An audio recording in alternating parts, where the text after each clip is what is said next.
Somos la Iglesia Cristiana Pentecostés Misionera de Guatemala, remanente escogido. Y estamos transmitiendo desde el Templo Central, acá en la ciudad capital de la República de Guatemala. No se cambie de sintonía, hay una palabra para su alma, para su corazón. Vamos a leer el capítulo 3 del libro del profeta Jonás, capítulo 3, versículo 3 en adelante. Para gloria del Padre, del Hijo y del Espíritu Santo. Y se levantó Jonás y fue a Nínive, conforme a la palabra de Jehová. Y era Nínive ciudad grande en extremo, de 3 días de camino. Eran 3 días atravesando de punta a punta esa ciudad. No era como las ciudades modernas. Me imagino que cada casa tenía un pedazo grande de tierra y había que caminar 3 días para pasar al otro lado. Dice el verso 4, y comenzó Jonás a entrar por la ciudad camino de un día, o sea, el primer día, y predicaba diciendo: de aquí a 40 días Nínive será destruida. Y los hombres de Nínive creyeron a Dios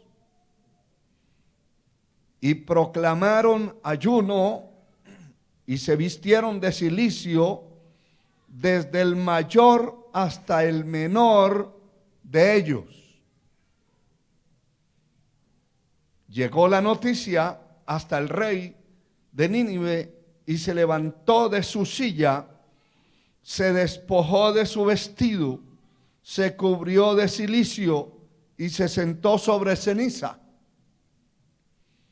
E hizo proclamar y anunciar en Nínive por mandato del rey y de sus grandes, diciendo: hombres y animales, bueyes y ovejas, no gusten cosa alguna, no se les dé alimento ni beban agua,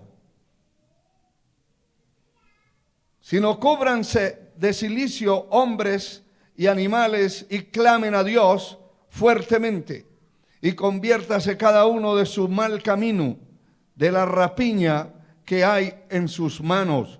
¿Quién sabe si se volverá y se arrepentirá Dios y se apartará del ardor de su ira y no pereceremos? Y Dios vio lo que hicieron, que se convirtieron de su mal camino, y se arrepintió del mal que les había dicho que les haría, y no lo hizo. Unos segundos, ore, que Dios le hable a usted. Padre eterno, en el nombre de Jesús, usa esta palabra y usa este vaso de barro como tú quieras. Háblanos, edifícanos en el nombre de Jesús. Amén, Señor, y amén. Y a su nombre, más fuerte, hermano, a su nombre.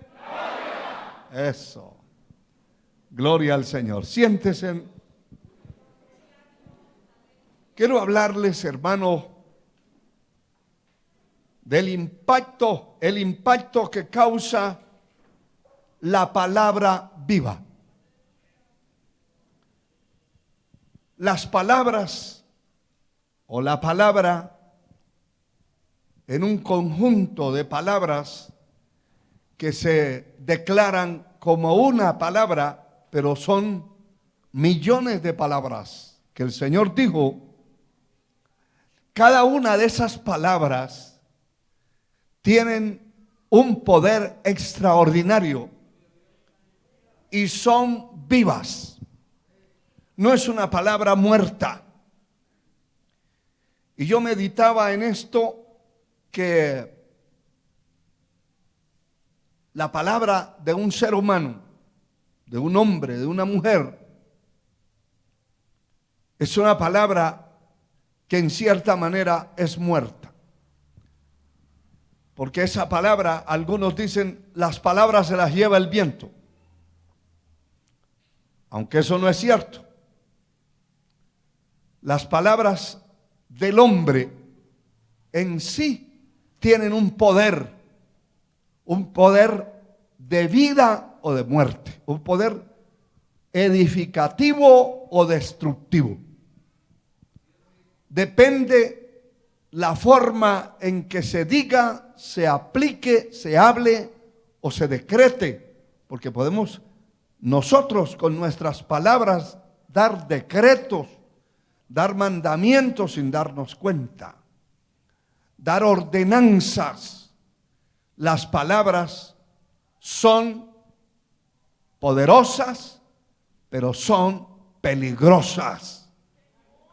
¿Sabe que el proverbista en el capítulo 18, verso 21 de Proverbios dice que en nuestra lengua, nuestras palabras tienen la muerte o tienen la vida?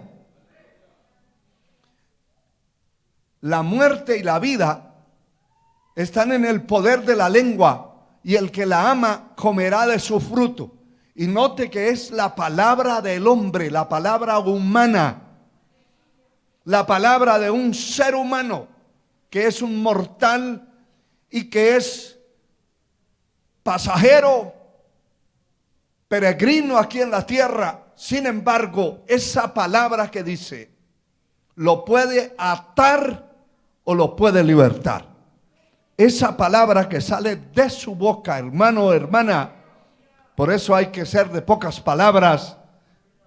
Sabe que la Biblia enseña que el hombre debe ser pronto para oír, pero cuando se trata de hablar, tardo.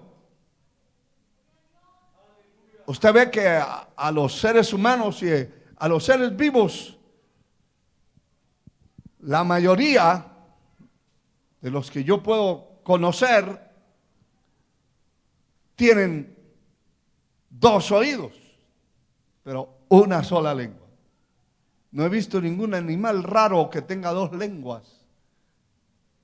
Algunos, como las vacas, tienen una lengua largota, pero es una sola.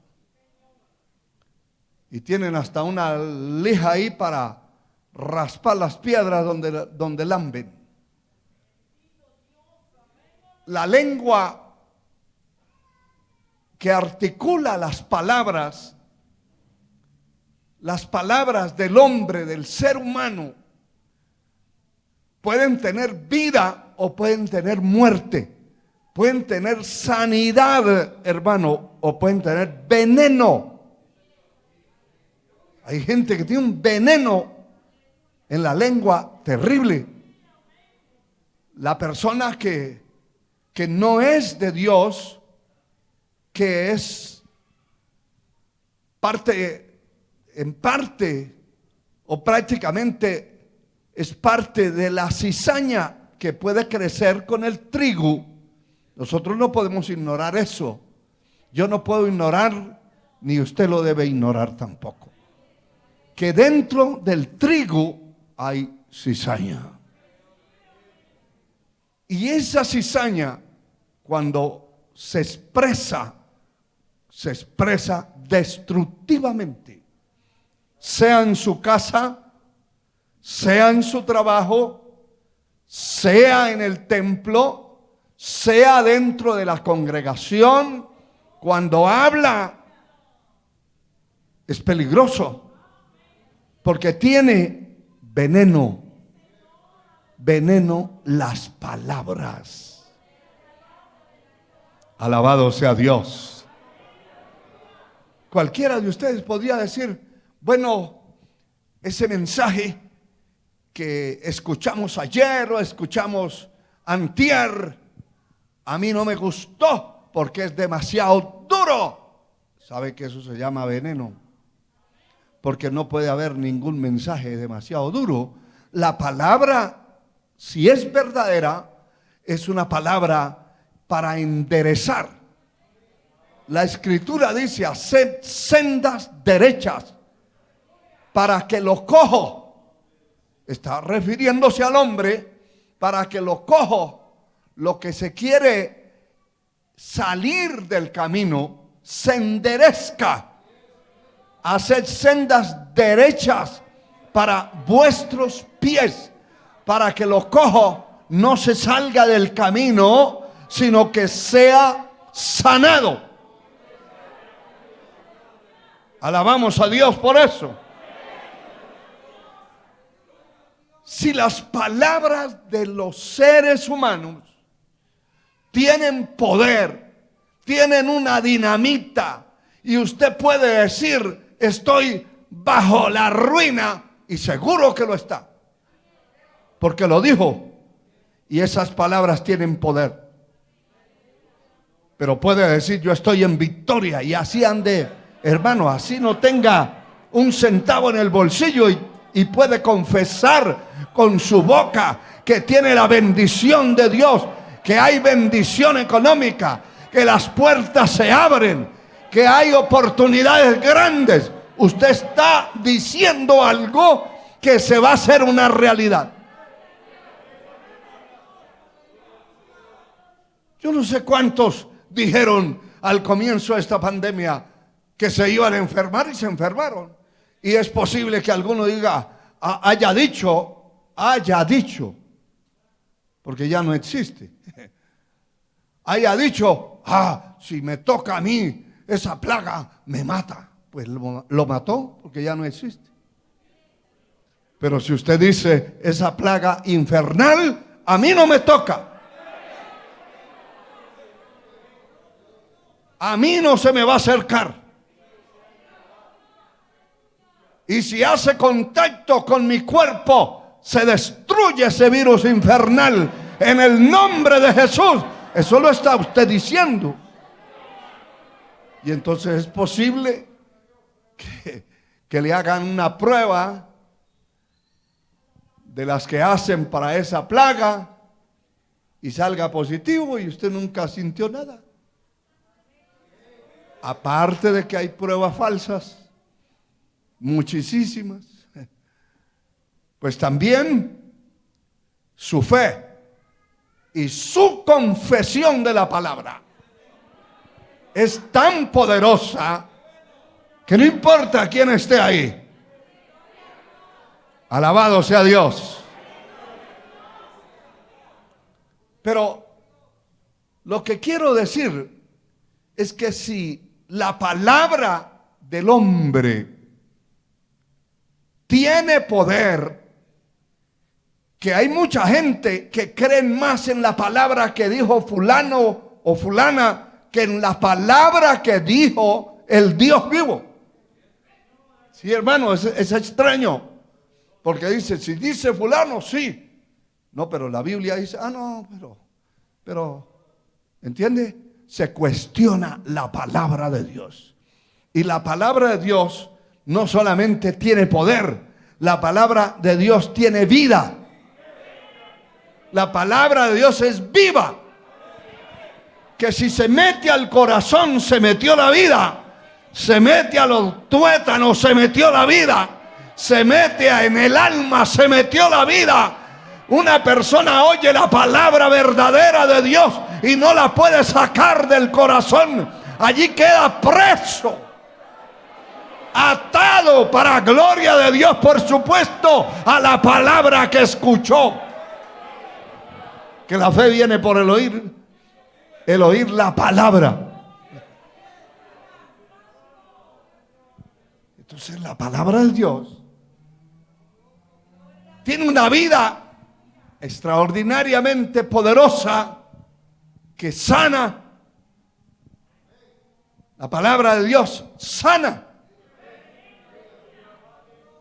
La palabra de Dios puede hacer que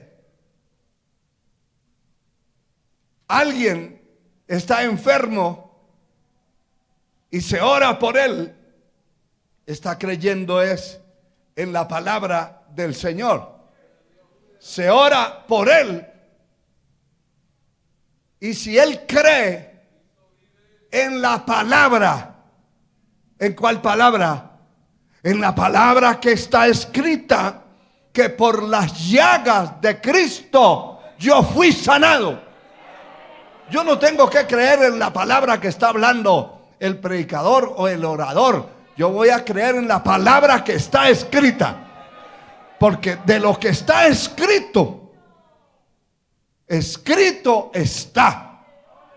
Y eso fue lo que le dijo el Señor a Satanás. Escrito está. No solo de pan vivirá el hombre, sino de toda palabra que sale de la boca de Dios vivirá el hombre. Porque esa palabra tiene vida. Si usted se levanta y en la mañana y dice, me siento como una viejita de 100 años, pues aunque tenga 20, la apariencia, la figura, hasta la forma de caminar ya es de 100.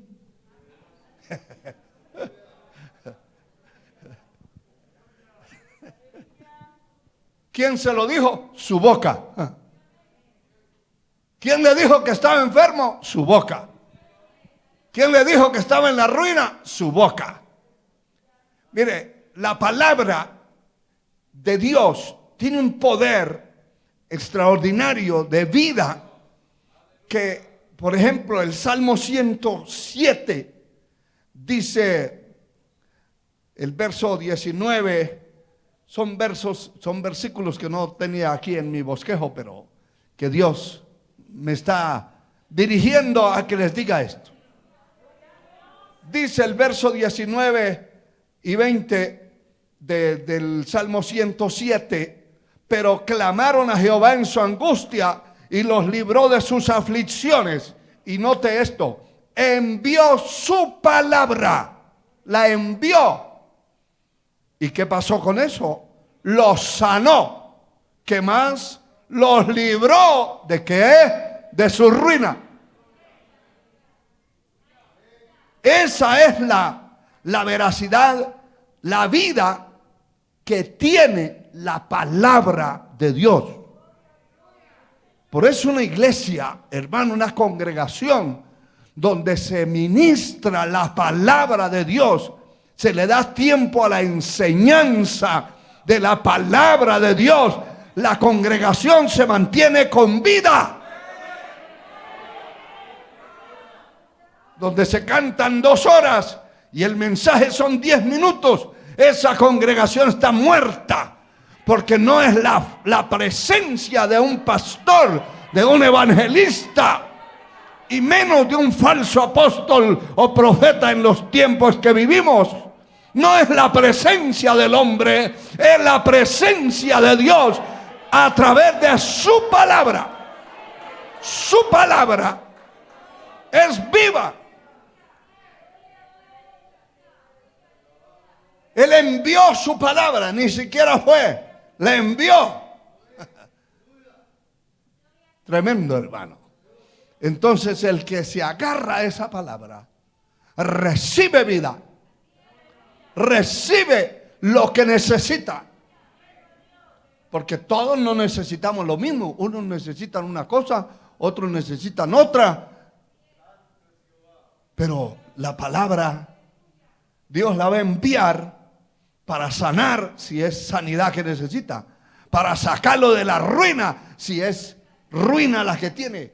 Para lo que sea, Dios va a enviar la palabra para librarlo. A Dios sea la gloria. ¿Por qué leímos estos versos del libro del profeta Jonás? Porque me llama la atención que este hombre es enviado, y ya conocemos todo el historial, que no quiso obedecer la primera vez y pasó por unas experiencias horriblemente trágicas. Después, Dios insiste, es que tiene que ir. Y le da la palabra, y este hombre obedece y se va. Se va a predicar esa palabra. Y no era un asunto de ir a una iglesia, estar un rato allí compartiendo con los hermanos. No era una cuestión fácil, hermano.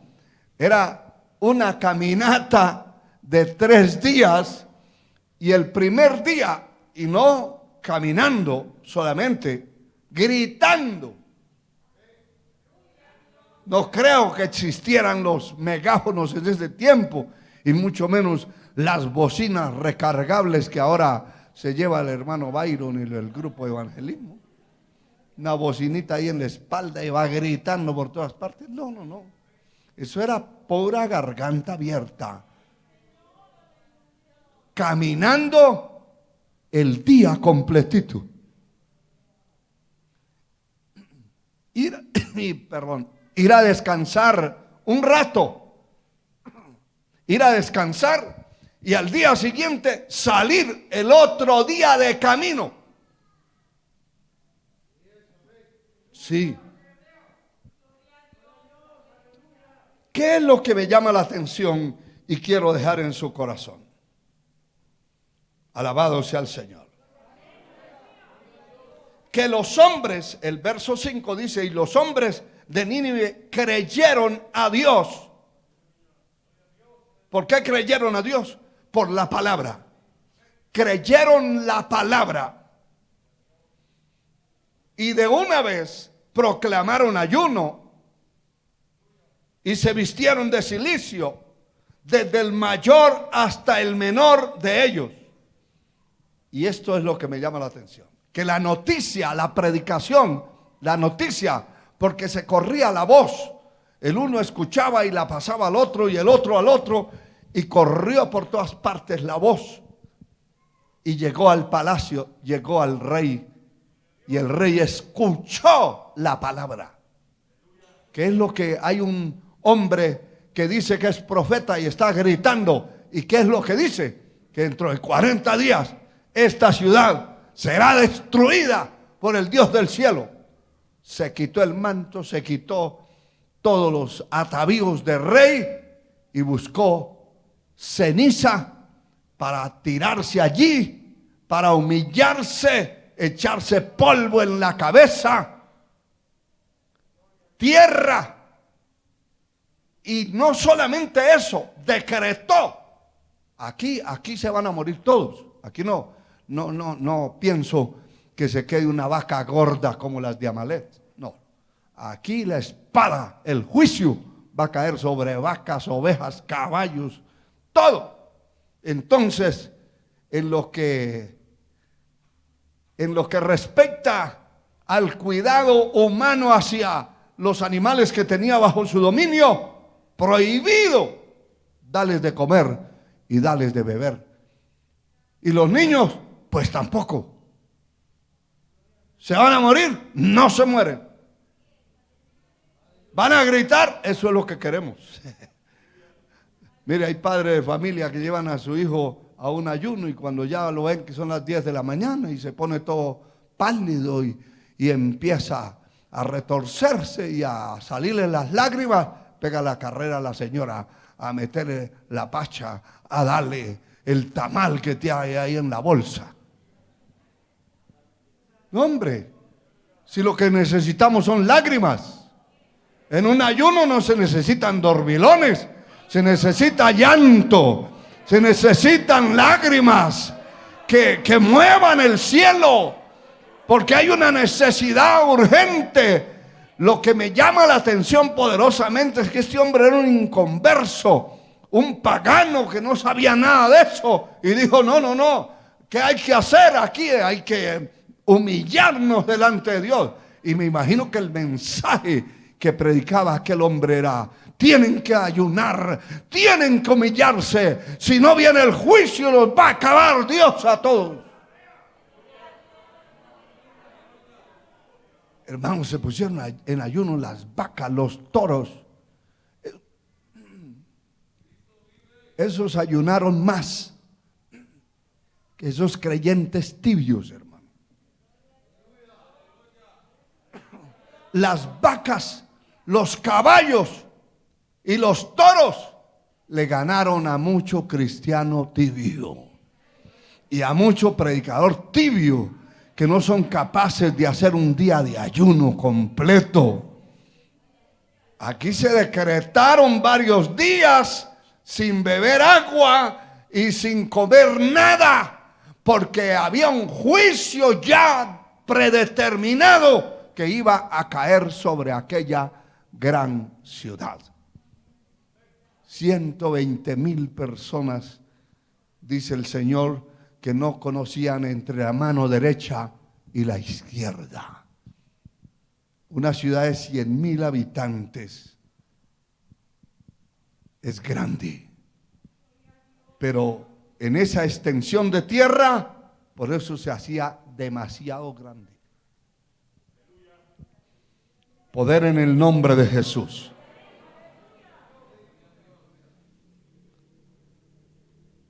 Se arrepintieron, se convirtieron de sus malos caminos.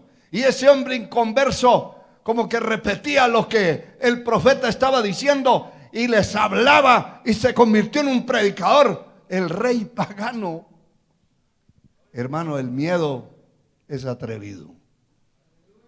Con miedo hay gente que pega un salto y después viene y dice, yo salté de aquí a allá. No puede ser, hermano. No puede ser, dice. Yo salté 4 líneas de alambre de un brinco que pegué. ¿Pero a qué horas? Es que venía asustado, hermano.